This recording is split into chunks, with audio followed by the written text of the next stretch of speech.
Budget ಬಗ್ಗೆ ಬೆಂಗಳೂರಿಗೆ ಮಾತ್ರ ನಾನು ಮಾತನಾಡ್ತೇನೆ. ಉಪಮುಖ್ಯಮಂತ್ರಿಗಳಿಗೆ ಮತ್ತು ಮುಖ್ಯಮಂತ್ರಿಗಳಿಗೆ ಅಭಿನಂದನೆ ಹೇಳ್ತೇನೆ.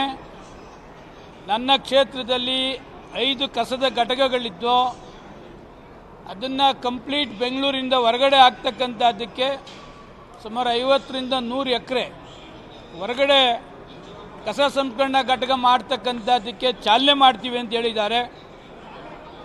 ಯಶವಂತಪುರ ಕ್ಷೇತ್ರದಲ್ಲಿ ಭಾಳ ಜನರಿಗೆ ತೊಂದರೆ ಇತ್ತು. ಅದನ್ನು ನಿವಾರಣೆ ಮಾಡ್ತಕ್ಕಂಥದ್ದಕ್ಕೆ ಮುಖ್ಯಮಂತ್ರಿಗಳು ಉಪಮುಖ್ಯಮಂತ್ರಿಗಳು ಒಂದು ಕ್ರಮ ತೆಗೆದುಕೊಂಡಿದ್ದಾರೆ. ಎರಡನೇದು, ನಮ್ಮದು 110 ವ್ಯಾಪ್ತಿಗೆ ಜಾಸ್ತಿ ಬರ್ತದೆ. ಕುಡಿಯುವ ನೀರಿಗೆ ಪರಿಹಾರವನ್ನು ಕೊಟ್ಟಿದ್ದಾರೆ. ಶಾಶ್ವತವಾಗಿ 110 ವ್ಯಾಪ್ತಿಗೆ ಕಾವೇರಿ 5th ಸ್ಟೇಜ್ ಅದು ಕಂಪ್ಲೀಟ್ ಆದರೆ ನಮ್ಮ ಯಶವಂತಪುರ ಕ್ಷೇತ್ರ 110ಗೆ ಪರ್ಮನೆಂಟಾಗಿ ಕುಡಿಯುವ ನೀರಿನ ಸೋರ್ಸ್ ಮಾಡ್ತೇವೆ ಅಂತಕ್ಕಂಥದ್ದನ್ನು ಮುಖ್ಯಮಂತ್ರಿಗಳು ಬಜೆಟ್ನಲ್ಲಿ ಘೋಷಣೆ ಮಾಡಿದ್ದಾರೆ. ಸಂಚಾರ ದಟ್ಟಣೆ ಏನಿದೆ ಅದನ್ನು ನಿವಾರಣೆ ಮಾಡ್ತೀನಿ ಅಂತಕ್ಕಂಥದ್ದನ್ನು ಹೇಳಿದ್ದಾರೆ. ಆಮೇಲೆ ದೊಡ್ಡ ರಸ್ತೆಗಳನ್ನು ವೈಟ್ ಟಾಪಿಂಗ್ ಮಾಡ್ತಕ್ಕಂಥದ್ದಕ್ಕೆ ಡಿಸೆಂಬರ್ ಒಳಗಡೆ ಕಂಪ್ಲೀಟ್ ಮಾಡ್ತೀವಿ ಅಂತಕ್ಕಂಥದ್ದನ್ನು ಕೂಡ ಹೇಳಿದ್ದಾರೆ. ಬೆಂಗಳೂರಿಗೆ ಸಂಬಂಧಪಟ್ಟಂತೆ ಏನು ಮುಖ್ಯಮಂತ್ರಿಗಳು ಉಪಮುಖ್ಯಮಂತ್ರಿಗಳು ಘೋಷಣೆ ಮಾಡಿದ್ದಾರೆ ಅದನ್ನು ಉತ್ಪೂರ್ವಕವಾಗಿ ಅಭಿನಂದನೆಯನ್ನು ಸಲ್ಲಿಸ್ತೇನೆ. ಮಾಡ್ತೀವಿ ಅಂತ ಹೇಳಿದ್ದಾರೆ. ಬೆಂಗಳೂರಿಗೆ ಕಸದ ಘಟಕನ ವಿಲೇವಾರಿ ಮಾಡ್ತಕ್ಕಂಥದ್ದಕ್ಕೆ ಬೇರೆ ಕಡೆ ಮಾಡ್ತೀವಿ ಅಂತಕ್ಕಂಥದ್ದನ್ನು ಹೇಳಿದ್ದಾರೆ. ಕುಡಿಯುವ ನೀರು ಬೆಂಗಳೂರು ಮಾತ್ರ ಕುಡಿಯುವ ನೀರು 110ಗೆ ಪರ್ಮನೆಂಟಿಗೆ ಸೋರ್ಸ್ ಕಾವೇರಿ 5th ಸ್ಟೇಜ್ ಮಾಡ್ತೀವಿ ಅಂತಕ್ಕಂಥದ್ದನ್ನು ಘೋಷಣೆ ಮಾಡಿದ್ದಾರೆ.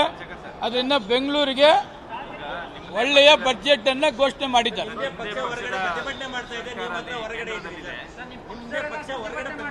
ಬೆಂಗಳೂರ್ದು ಮಾತ್ರ ನಾನು ನನ್ನ ಕ್ಷೇತ್ರ ನಮ್ಮ ಬೆಂಗಳೂರು ಡೆವಲಪ್ಮೆಂಟ್ ಬಗ್ಗೆ ಮುಖ್ಯಮಂತ್ರಿಗಳು ಉಪಮುಖ್ಯಮಂತ್ರಿಗಳು ಒಳ್ಳೆಯದನ್ನು ಘೋಷಣೆ ಮಾಡಿದ್ದಾರೆ ಅಂತ ಮಾತ್ರ ಹೇಳಲಿಕ್ಕೆ ಬಯಸ್ತೇನೆ.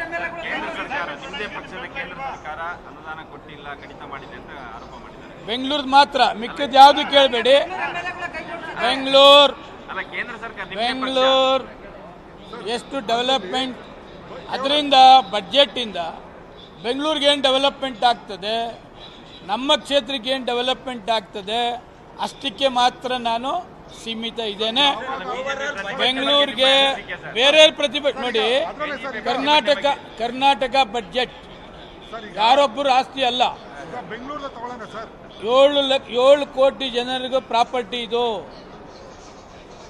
224 ಜನನು ಬಜೆಟ್ ಬಗ್ಗೆ ಅಭಿಮಾನ ಇಟ್ಕೊಂಡಿರ್ತಕ್ಕಂಥದ್ದು, ಕಾಮೆಂಟ್ಸ್ ಮಾಡ್ತಕ್ಕಂಥದ್ದು ಅವರವ್ರ ವೈಯಕ್ತಿಕವಾದ್ದು. ಆದರೆ ಬೆಂಗಳೂರಿಗೆ ಅಲ್ಲ, ಅದು ಬೆಂಗಳೂರು ಹೊರಗಡೆ ನಾನು ನೋಡಿಲ್ಲ. ಬೆಂಗಳೂರು ಮಾತ್ರ ಕಾನ್ಸಂಟ್ರೇಷನ್ ಮಾಡಿದ್ದೇನೆ. ಬೆಂಗಳೂರಿಗೆ 110 ಏನು 10 ಕಾನ್ಸ್ಟಿಟ್ಯೂನ್ಸಿ ಬರ್ತದೆ, ಅದು ಪರ್ಮನೆಂಟ್ ಸೊಲ್ಯೂಷನ್ ಕೊಟ್ಟಿದ್ದಾರೆ.